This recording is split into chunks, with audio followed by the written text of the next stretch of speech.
सभी साहित्यिक बंधुओं को शेफाली शर्मा का हार्दिक प्रणाम और नमस्कार।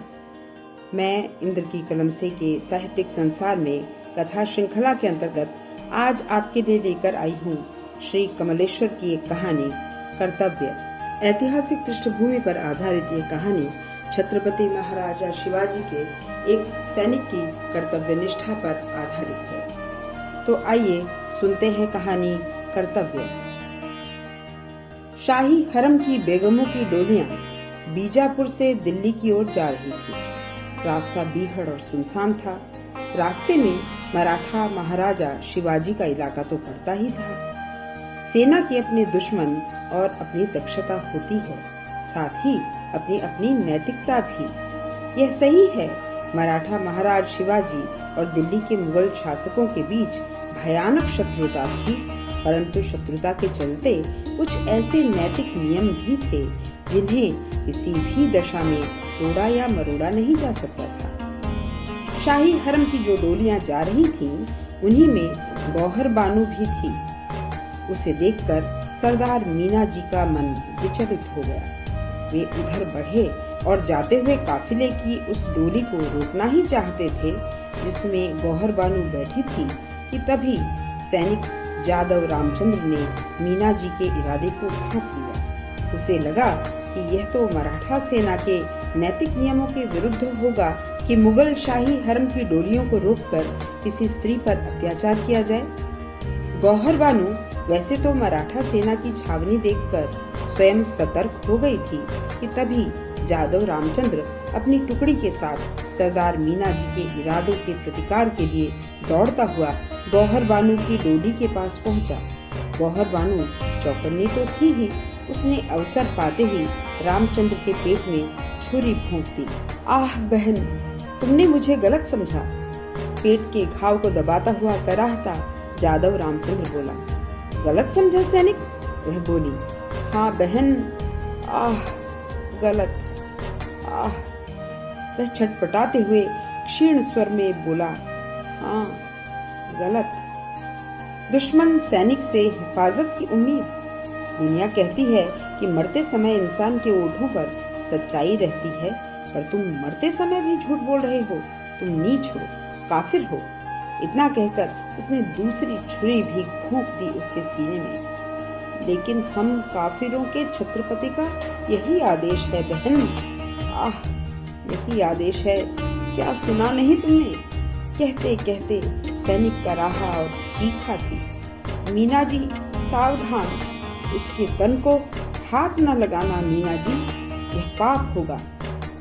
कर्तव्य से विमुख न हो मीना जी, यह आज्ञा का उल्लंघन होगा। आह मीना जी सावधान। कहते कहते वह जैसे तैसे उठा, अपने घावों को दबाए।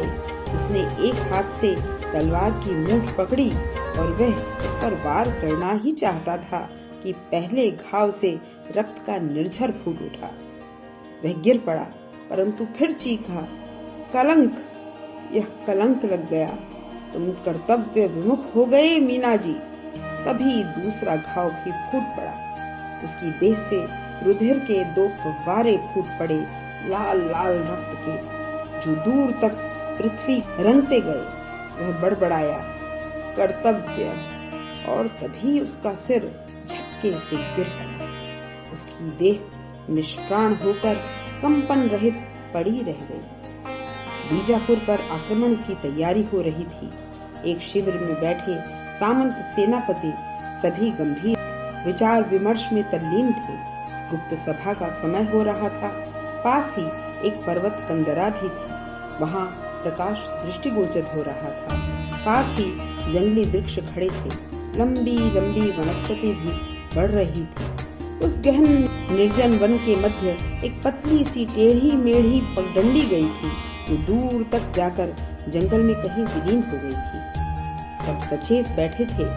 टप टप टप की ध्वनि ने उन्हें आकर्षित किया। धीरे धीरे अश्वटाकों की ध्वनि निकट आती गई।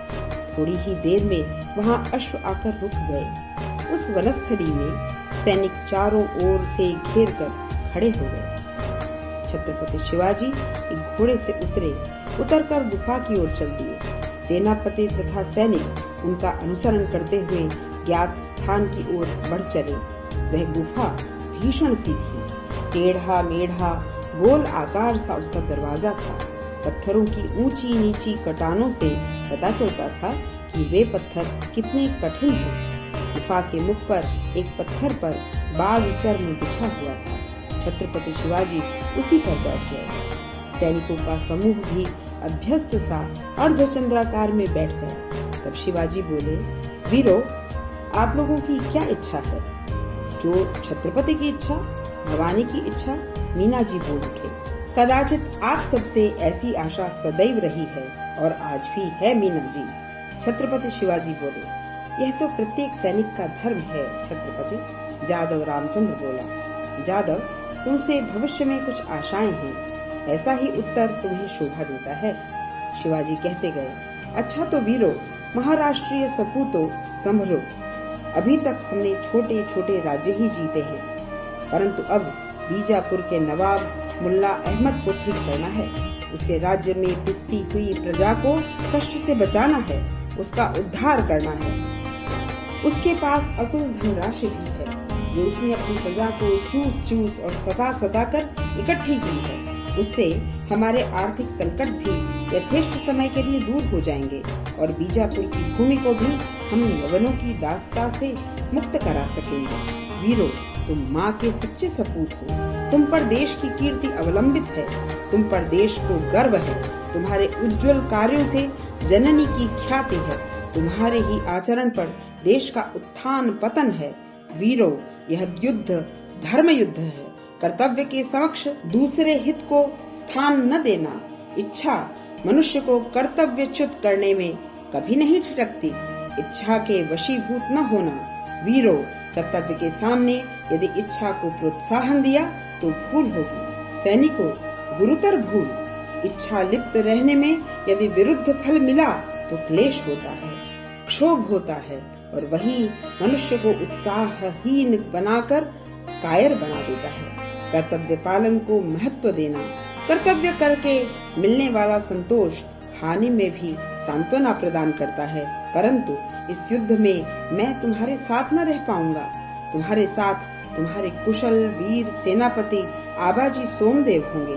सहकारी सेनापति वीर रत्न मीनाक्षी होंगे। मेरी अंतिम चेतावनी यही है कि अपने नियमों का पूर्णतः पालन करना। कहीं भी महिलाओं का अनादर न हो। धर्म स्थलों पर अत्याचार न हो। वीरों, विजय अपनी है। सदैव यह स्मरण रखना, धर्म तुम्हारे तलवार की मूठ में है। तुम्हारा कर्तव्य है तेज तीखी तलवार की धार। जिस पर अभी तक चले हो, अब भी उसी पर चलना। छत्रपति महाराजा शिवाजी की जय के घोष से वनस्थली गूंजने लगी। सैनिकों ने अपनी तलवारें माथे से लगाकर नियमों पर चलने का आश्वासन दिया। फिर गूंज उठा घोष, छत्रपति महाराजा शिवाजी की जय। और शिवाजी अश्व की एड़ लगाकर पगडंडी की राह सूने वन में विलीन हो गए। बीजापुर पर आक्रमण हो गया। नवाब की सेना जी खोल कर लड़ी। एक बार तो दूसरा ही दृश्य उपस्थित हो गया। प्रथम तो नवाब की सेना अधिक थी, दूसरे मराठों की सेना ने तीन ओर से अलग अलग आक्रमण किया। एक सैनिक दौड़कर वनस्थली में पहुंचा, अपना घोड़ा रोककर आगे बढ़ा। आबाजी सोमदेव बैठे थे। गुफा में सैनिक ने प्रवेश किया। बोला, छत्रपति महाराजा शिवाजी की जय। क्या समाचार है सैनिक? श्रीमंत जी, अधिक सेना की आवश्यकता है। पासा पलटता सा दिख पड़ता है। तो मैं अभी प्रबंध करता हूँ। श्रीमंत जी, सैनिक तो अपने लड़ रहे हैं, परंतु नवाब की सेना कहीं अधिक है। क्षति भी अपनी ही अधिक हो रही है। अच्छा, हम प्रबंध करते हैं। तुरही बच गई। बचे हुए सैनिक वहाँ एकत्र हो गए। तब आबाजी सोमदेव बोले, वीरों, अधिक वीर पुत्रों की आवश्यकता है। समझ लो, हमें आज इस नवाब की नवाबी और इसका शोषण समाप्त करना है। यह मुगल साम्राज्य का ही एक प्रमुख अंश है। हमें इस मुगल साम्राज्य को इस देश से समूल नष्ट करना है। हमारी लड़ाई मुगलों से नहीं, बल्कि मुगल साम्राज्य से है, जहाँ प्रजा पिसती है तथा नवाब आनंद करते हैं। किसी धर्म विशेष अथवा संप्रदाय से अपना बैर नहीं। मनुष्य मनुष्य है, चाहे वह किसी भी धर्म का अनुयायी क्यों न हो। हमें आज वीर सैनिकों की आवश्यकता है जो प्रत्यावर्तन चाहते हैं। वे यही रहे, समय कठिन है। इस प्रकार हम लोगों का अपमान करने का एवं हमारे पुरुषत्व को चुनौती देने का अधिकार आपको भी नहीं है सेनापति। एक सैनिक बोला। सत्य है वीरों, मेरा आशय अपमान करने का नहीं था। तुम सब लोग धन्य हो। एक सैनिक के पास ऐसा ही स्वाभिमान होना चाहिए। अब युद्ध का पासा पलट चुका था। विजयी मराठी सेना आगे बढ़ रही थी और बीजापुर का नवाब अपने पतन की प्रतीक्षा कर रहा था। उसी भगदड़ में सबसे पहले शाही हरम की महिलाओं को सुरक्षित दिल्ली पहुंचाने का कदम उठाया गया। डोलियां चली जा रही थीं, रेशमी वस्त्रों से ढकी। प्रत्येक पालकी के साथ 10-10 यवन सैनिक थे। पालकियों का काफिला बड़ी तेजी से बढ़ रहा था। इतने में घोड़े दौड़ाते हुए मराठा सैनिकों ने पालकियों के उस काफिले को घेर दिया। डोलियां रोको, एक चिल्लाया। ये डोलियां नहीं रुकेंगी।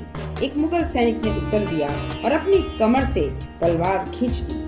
सबकी तलवारें आमने सामने खिंच गईं और अब डोलियां तलवारों के साए में आगे बढ़ रही थी। तड़ तड़ तड़ कुछ एक डोलियां टूट गईं, 3 शेष थीं। देखते क्या हो, इन्हें भी तोड़ो। तभी सरदार मीना जी ने आदेश दिया था और जादव रामचंद्र ने इसका विरोध किया था। इन डोलियों में स्त्रियां हैं मीना जी? नहीं, स्त्रियों के वेश में स्त्रियां तो हैं, पर इनकी पालकियों में शाही खजाना है। वह खजाना जो बीजापुर के नवाब ने शोषण से जमा किया है। यही साम्राज्यवाद की निशानी है। यह धन लूट लो, इन्हें लूट लो, जो मिले उसे लूट लो। यही है अपने सेनापति आबाजी सोमदेव का आदेश। मीना जी सरदार ने अपने सैनिकों को आदेश दिया।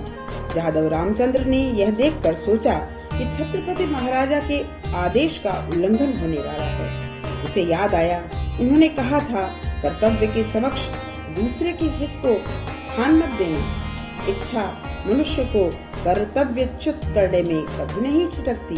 इच्छा के वशीभूत न होना वीरों, तुम्हारे ही आचरण पर देश का उत्थान पतन है।